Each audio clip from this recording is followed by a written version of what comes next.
Buenas tardes.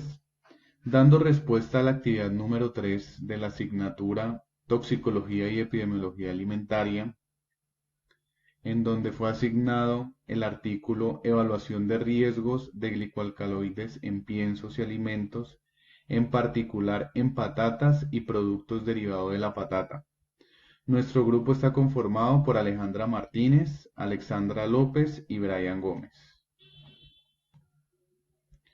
Los efectos tóxicos agudos tras la ingesta de glicoalcaloides de papa incluyen síntomas gastrointestinales de diversa gravedad, como vómitos, diarrea y dolor abdominal, que pueden producirse a partir de la ingesta total de 1 miligramo por kilogramo de peso corporal o más.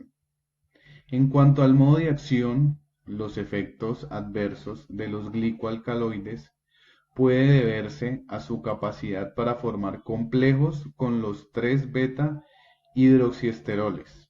Estos pueden afectar la mucosa del tracto gastrointestinal y causar síntomas adversos, tanto en humanos como en animales. Algunos subproductos del procesamiento de la papa y la extracción de almidón se utilizan como alimento para el ganado de granja, principalmente en no rumiantes y para animales de compañía. No se pudo realizar una caracterización del riesgo debido a la insuficiencia de datos sobre la presencia de los glicoalcaloides en los piensos de estos animales. Después de la cosecha, tanto el almacenamiento como el procesamiento puede influir en el contenido de diferentes porcentajes de glicoalcaloide tanto en la papa como en el tomate. La literatura científica incluye estudios sobre la influencia de los pasos de procesamiento en el contenido final resultante de glicoalcaloides en la papa. Reducir aún más el contenido de glicoalcaloides y el grado de reducción puede diferir según la temperatura aplicada en estos procesos. Una parte considerable de los glicoalcaloides se liberan en el agua hervida y en su forma intacta, tanto cuando la papa se hierve sin pelar como cuando se hierve con su cáscara. Esta evaluación de riesgo cubre las partes comestibles de la papa y otros alimentos que pueden contener glicoalcaloides, en particular el tomate y la berenjena. A partir del número limitado de estudios disponibles, sin embargo, no hay información suficiente para concluir sobre el potencial genotóxico de estos glicoalcaloides presentes en el tomate y en la berenjena. El proceso de revisión documental fue acompañado por la EFSA, páginas web como Web of Science, PubMed y Scopus, y finalmente por la JEFSA. Inicialmente se convocó una recopilación anual de datos iniciada en diciembre del 2010 con cierres en octubre de cada año. En el 2017 se realizó una búsqueda bibliográfica relacionadas con las observaciones en humanos. En el 2018 se realizó otra búsqueda adicional para identificar estudios sobre la toxicidad de los glicoalcaloides. En el 17 de diciembre del 2018, el 3 de mayo y el 14 de agosto del 2019 se realizó una actualización periódica de la literatura.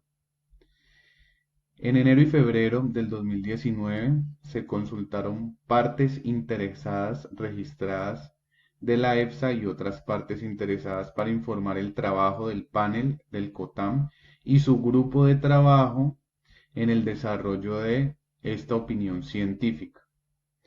El 2 de septiembre del 2019, la base de datos de la EFSA disponía de un total de 1.300 resultados analíticos que fueron representados en 651 muestras de alimento. El borrador de la opinión científica se sometió a una consulta pública el 27 de febrero del 2020 al 15 de abril del 2020. Incluyeron algunos criterios de evaluación, como los datos escritos por el autor, como glicoalcaloides purificados o mezclas de glicoalcaloides y sus agliconas, partes comestibles de la planta, así como sus preparados en los que se indica la concentración total de los glicoalcaloides, preparaciones de brotes de patata, en lo que se indica la concentración total de los glicoalcaloides. Criterios de exclusión de esta revisión documental: los estudios sobre partes no comestibles, como las flores de esta planta, estudios que no proporcionen información adecuada sobre la composición y concentración de los glicoalcaloides totales en los extractos y materiales o preparados utilizados.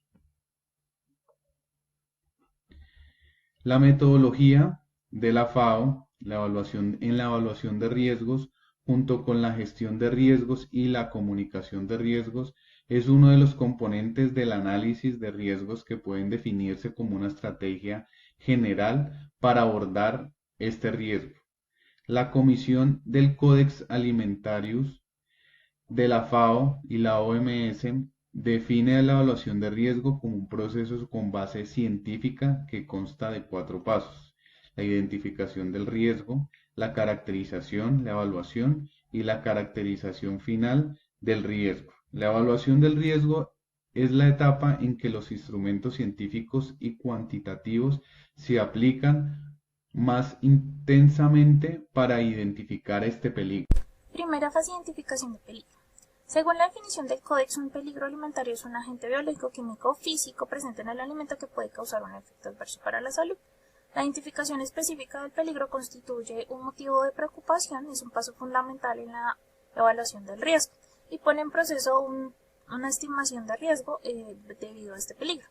El artículo aborda para este primer paso la descripción de los glicoalcaloides, compuestos químicos constituidos por nitrógeno, la unión de un alcaloide y un azúcar, metabolitos secundarios que la propia planta produce como mecanismo de protección y en respuesta a situaciones de estrés como la temperatura, ataque de insectos, hongos, actúa como un insecticida sobre estos. En la figura número 1 podemos ver las estructuras de los glicoalcaloides. Se han aplicado muchas técnicas analíticas diferentes durante el último siglo para la detección y cuantificación de los glicoalcaloides. Se utilizan métodos como la gravimetría, colorimetría, y bueno, estos han sido reemplazados con el paso del tiempo por métodos basados en HPLC. Hoy en día, la mayoría de métodos de confirmación utilizan cromatografía líquida para separar los glicoalcaloides intactos, y la detección se realiza mediante ultravioleta visible, espectrometría de masa, ensayos con cromatografía en capa fina y monoensayos ligados a enzimas que están disponibles y se pueden aplicar para la detención.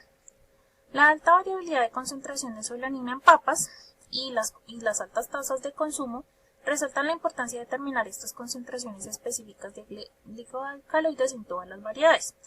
En cuanto a la calidad del tubérculo, podemos decir que se determina en gran parte por el sabor y el color, parámetros que están directamente relacionados con la concentración de los glicoalcaloides por su sabor amargo y la coloración verde. En muchas regiones del mundo, la papa se cultiva durante todo el año utilizando diferentes tipos de cultivos, adaptados pues a diferentes condiciones de temperatura, duración, periodos de crecimiento. Es por ello que a lo largo de la planta, estudios demuestran que existen diferentes concentraciones de los glicoalcaloides, tanto en el contenido total como en proporción individual. En la figura número 2 podemos encontrar estos valores de concentración total de glicoalcaloides en varias partes de la planta. Contextualización. En los cultivos comerciales de Solanum tuberosum están presentes principalmente la chaconina y la solanina. En melongena tenemos la solamargina y la solasonina, Y en frutos de Solanum lycopersicum tenemos tomatina y dehidrotomatina. Todo lo anterior nos permite enmarcar las sustancias que pueden provocar esos efectos nocivos como propiedad intrínseca del compuesto. 2. Caracterización de peligro. Durante la caracterización de los peligros se describen la naturaleza y alcance de los efectos negativos en la salud, que se han podido comprobar asociados con el peligro en cuestión. En esta fase del estudio recopila toda la información disponible, como lo son investigaciones epidemiológicas, estudios de vigilancia, evidencia clínica, microbiológica, enfermedad aguda o crónica, población de riesgo, entre otros, como marco de referencia para la posterior evaluación.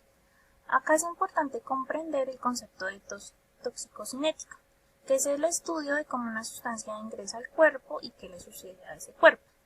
Sus fases son absorción, las sustancias cruzan las membranas biológicas, distribución, se depende mucho del flujo sanguíneo y las propiedades de la sustancia, el metabolismo, cuyo órgano principal de biotransformación es el hígado, y la excreción mediante los riñones, donde se da la remoción de las sustancias tóxicas de la sangre. Lo anterior permite entender parte de las fases de la intoxicación con el agente y la peligrosidad para el hombre, anticipando de alguna manera el principio y la duración de los efectos tóxicos. El estudio identifica la toxicocinética de los glicoalcaloides en animales de experimentación, ratas macho Sprague, Dawle y hembras Webster, también en hámsters, y los resultados arrojaron para solanina lesiones de gravedad creciente en las cavidades peritoneales y para chaconina, tras realizar necropsia de los animales sacrificados a los 7 días, reveló daños en las paredes intestinales después del tratamiento oral. Referente a estudios de toxicidad aguda, pues de partes comestibles de la papa, se identificó un valor de dosis letal de 590 miligramos sobre kilogramos por peso corporal para la solanina en ratas. Se informó que la diarrea era el síntoma más frecuente en las dosis más bajas del extracto. No está claro si se probó la solanina pura y la cantidad de chaconina, así que no se puede utilizar para la evaluación de riesgos estos valores. Respecto a la toxicidad por dosis repetidas, se determinó únicamente que mezclas de solanina y chaconina en hámsters aplicados durante 4 semanas a través de sonda causaron dolores gastrointestinales. En humanos se administró puré de patata pelada que contenía 82 miligramos de solanina y 118 de chaconina. Se observaron efectos adversos en la mayoría de los voluntarios del estudio. En la figura número 4 podemos detallar esos parámetros farmacocinéticos de la solanina y la chaconina después de la exposición oral. En uno de los estudios recopilados se evaluó la presencia de solanina en 5 muestras del hígado post-mortem. Sin embargo, en estos estudios no se dispuso más información sobre metabolismo o excreción. Sobre toxicidad para el desarrollo y la reproducción, no hay ninguna referencia al contenido de glicoalcaloides del material de prueba. Por lo tanto, estos estudios no se utilizaron para una evaluación adicional. Respecto a cancerogenicidad, los resultados fueron contradictorios y no concluyentes. No hay como una demostración causal entre las dietas con consumo de grandes cantidades de patatas y el aumento de riesgo de cáncer. Y estudios sobre efectos metabólicos no se identificaron glicoalcaloides de papa y sus aldecones. Sobre anomalías congénitas, el panel Conta notó que la hipótesis del diseño y los resultados de los dos estudios no permitían sacar conclusiones sobre las relaciones causales de exposición a los glicoalcaloides y los efectos en el desarrollo. En cuanto a la caracterización de los glicoalcaloides de Solanum lycopersicum y Solanum melongena, estudios afirman que los niveles de tomatina reportados en tomates maduros son generalmente bajos. En tomates verdes se encontraron cantidades hasta de 90 miligramos por kilo. Y bueno, referente a niveles medios de tomatina en tomates cultivados orgánicamente, se identificó que son significativamente más altos que cultivos convencionales. Para las berenjenas se detalló contenido de glicoalcaloides de 1400 a 2200. La mayoría corresponde como a la sola margina. Y adicionalmente se identificó un aumento sustancial de la concentración durante la maduración. Bueno, algunos estudios recopilados sobre toxicidad aguda de animales en experimentación informan una letalidad en ratas después de la aplicación oral de 900-1000 miligramos kilogramo por peso corporal de tomatina a ratas. Los análisis revelaron una erosión de la mucosa aguda del estómago asociado con una inflamación aguda leve en la submucosa. Para solar margina se determinó que el valor dosis letal era aproximadamente de 42 miligramos por kilogramo de peso corporal, cuando se aplicaba por vía intraperitoneal a las ratas. Como pudo evidenciarse, se realiza una estimación cualitativa o cuantitativa de la naturaleza de estos efectos adversos para la salud asociados con los glicoalcaloides que pueden estar presentes en la papa, en tomates o en berenjena. Evaluación de la exposición, que es la evaluación cualitativa o cuantitativa o ambas de la probable ingesta del agente biológico a través de los alimentos, así como a través de la exposición a otras fuentes en caso de que corresponda. En el marco de la evaluación de la exposición dietética aguda para humanos, un escenario que incluyera solo los días en los que hubo consumo de papas de cultivo principal se consideró el más relevante para evaluar el riesgo después de una exposición aguda. En la tabla 44 se muestran las estadísticas resumidas de la evaluación probabilística de la exposición dietética aguda a los glicoalcaloides de papa en las encuestas dietéticas europeas por grupo de edad. De otro lado, se realizó un estudio de las cantidades medias en gramos por día de papas de cultivo principal consumidas por adultos o niños pequeños a través de diferentes categorías de alimentos, donde los hallazgos indicaron que la principal fuente dietética de glicoalcaloides a través de las papas y los productos derivados de la papa para adultos y niños pequeños en Europa son las raíces y los tubérculos con almidón, mientras que otras categorías de alimentos parecen tener una importancia considerablemente menor.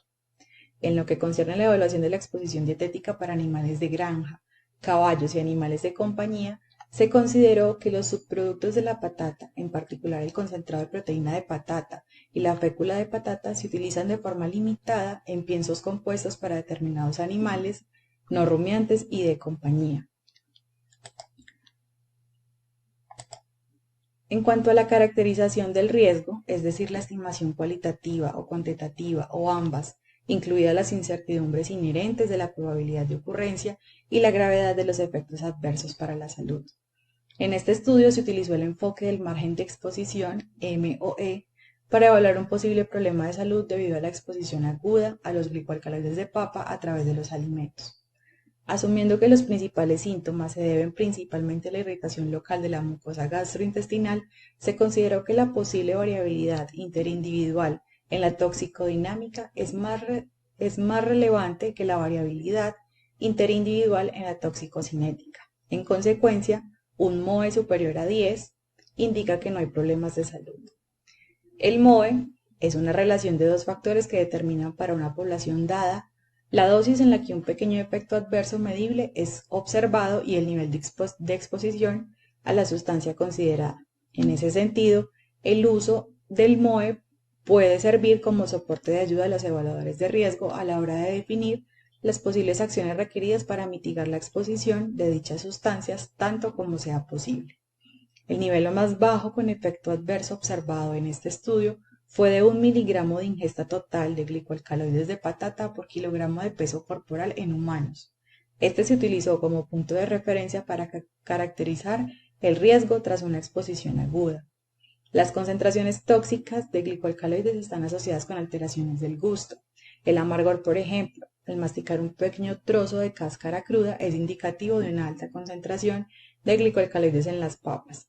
Los estudios informan que los signos de intoxicación pueden ocurrir inmediatamente después de la ingesta o con un periodo de latencia de hasta 2 días, síntomas como sudoración, vómitos, diarrea o dolor abdominal intenso. Los datos experimentales disponibles para la toxicidad por dosis repetidas no son suficientes para identificar un punto de referencia para la exposición crónica a los glicoalcaloides de papa. En humanos, no se ha identificado evidencia de problemas de salud asociados con la ingesta repetida o prolongada a través de las papas. Con respecto a los glicoalcaloides o a gliconas que se encuentran en partes comestibles de plantas alimenticias distintas de la papa, no se identificó ningún estudio adecuado para determinar un punto de referencia para los glicoalcaloides de tomates o berenjena. La información es limitada sobre los efectos adversos en animales de experimentación y en humanos. No se pudo realizar tampoco una caracterización del riesgo debido a la insuficiencia de datos sobre la presencia de glicoalcaloides en los piensos y los datos limitados sobre los posibles efectos adversos de los glicoalcaloides en animales de granja, caballos y animales de compañía. En la nota a la derecha se evidencian casos ocurridos a lo largo de los años en los que se han visto involucrados los glicoalcaloides de la papa en eventos de intoxicaciones tras el consumo de diferentes matrices alimentarias, tales como jugos, ensaladas o papa cocida. En la tabla se presenta un resumen de la evaluación cualitativa del impacto de las incertidumbres en la evaluación de riesgo de la exposición aguda a los glicoalcaloides de papa en los alimentos, tales como información insuficiente sobre los niveles de glicoalcaloides en papas de cultivares específicos, asumir que las papas se analizaron como si estuviesen sin pelar, no contar con un estándar de tamaño de porción, síntomas inespecíficos de intoxicaciones en humanos no asociados con la ingesta de glicoalcaloides de papa, entre otros. Se consideró que el impacto de estas incertidumbres en la evaluación del riesgo de la exposición aguda a los glicoalcaloides de papa en los alimentos es moderado. En general, las incertidumbres identificadas pueden causar una sobreestimación o subestimación del riesgo. Se han identificado las siguientes necesidades para mejorar la evaluación de riesgo en humanos como en animales y de este modo reducir las incertidumbres. Así las cosas, para los humanos tenemos investigación sobre la presencia de glicoalcaloides y sus agliconas y otros metabolitos vegetales secundarios potencialmente relevantes desde el punto de vista toxicológico en los cultivares de patata disponibles en el mercado y en los nuevos cultivares resultantes de experimentos de mejoramiento. Datos de presencia de glicoalcaloides y sus agliconas en productos procesados de patata, incluidos los alimentos para lactantes. Datos de presencia de glicoalcaloides y sus agliconas en tomate y berenjena y productos derivados. Datos sobre la toxicocinética de glicoalcaloides de patata, tomate y berenjena en humanos. Datos sobre la toxicidad de dosis repetidas, incluida la toxicidad para la reproducción y el desarrollo de glicoalcaloides y agliconas de patata, tomate y berenjena. Estudios en humanos que vinculan la exposición dietética, los biomarcadores de exposición y los efectos adversos. De otro lado, para los animales tenemos datos de ocurrencia de glicoalcaloides de papa y sus agliconas en el alimento, estudios sobre la cinética y los efectos adversos potenciales del material de alimentación que contiene glicoalcaloides de papa en animales de granja, caballos y animales de compañía. Frente a las conclusiones del artículo, los expertos han identificado un potencial problema de salud en el caso de bebés y niñas pequeñas que consumen una cantidad media o alta de patatas, ya que estos grupos de edad quedan por debajo del margen de exposición de 10 estimado por la EFSA. También las personas adultas que sean grandes consumidoras han sido identificadas como un grupo expuesto a potenciales problemas de salud.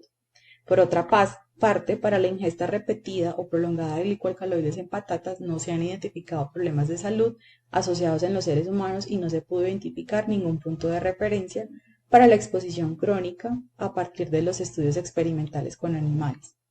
Para los glicoalcaloides de tomate y berenjena no se pudo caracterizar el riesgo para la salud humana debido a la falta de datos de presencia en los alimentos y la información limitada sobre sus efectos adversos en animales de experimentación y en humanos. Para los glicoalcaloides de papa, los márgenes de experimentación para los grupos de edad más jóvenes indican problemas de salud para las encuestas de consumo de alimentos con la exposición media más alta. Para los grupos de edad de adultos, los márgenes de experimentación indican un problema de salud solo para las encuestas de consumo de alimentos con las exposiciones más altas a percentil 95. El mayor número de días de encuesta se estimó para los niños pequeños, 56%, seguido de los niños 50%, y para los otros grupos de edad la ingesta estimada de glicoalcaloides estuvo por debajo del margen de exposición de 10 hasta en un 22 al 40% de los días de encuesta. Como conclusiones tenemos entonces que el análisis de riesgo puede utilizarse para obtener información y pruebas sobre el nivel de riesgo de un determinado contaminante en la cadena alimentaria, lo que ayudaría a decidir qué medidas se deben adoptar como respuesta.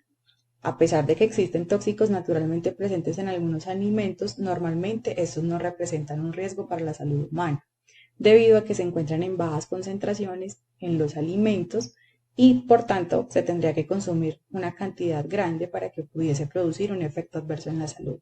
Sin embargo, conocer su existencia y la manera en la que se puede reducir es importante. Las evaluaciones de los riesgos deben basarse en hipótesis de exposiciones realistas, tomando en cuenta las distintas situaciones definidas por la política de la evaluación de riesgos. Se debe tomar en consideración los grupos de poblaciones vulnerables o expuestos al riesgo. En la realización de la evaluación se deben tomar en cuenta cuando así proceda los efectos perjudiciales para la salud tanto agudos como crónicos y si estos llegan a ser acumulativos o si se combinan. Asimismo, se deberían considerar explícitamente la incertidumbre y la variabilidad para tener en cuenta esos factores en la formación de las políticas de gestión de riesgos. En vista de que la evaluación de riesgos implica cuantificar la probabilidad de que se produzcan efectos perjudiciales para la salud, tras dar lectura y hacer el análisis respectivo del documento asignado, se concluye que el artículo de opinión corresponde a una evaluación del riesgo. Se aborda la metodología FAO, que consiste en la identificación, caracterización del peligro, así como la evaluación de la exposición y la caracterización del riesgo. Se evidencia la recopilación de fuentes científicas de información para la evaluación del peligro mediante las investigaciones publicadas sobre brotes y además considera toda la información disponible utilizando la ciencia probabilística y considerando esas variables que generan una distribución del riesgo que pueden experimentar un individuo o la población. La evaluación del riesgo es de gran importancia en la industria alimentaria. La EFSA considera los datos científicos y las discusiones, presenta su opinión a un gestor de riesgos para que posteriormente, junto con otros elementos como aspectos económicos o la opinión política, se puedan decidir y tomar medidas legislativas con respecto a los alimentos o los ingredientes, garantizando que podamos disfrutar de estos sin preocuparnos de que puedan representar una amenaza para nuestra salud. Las referencias empleadas. Gracias.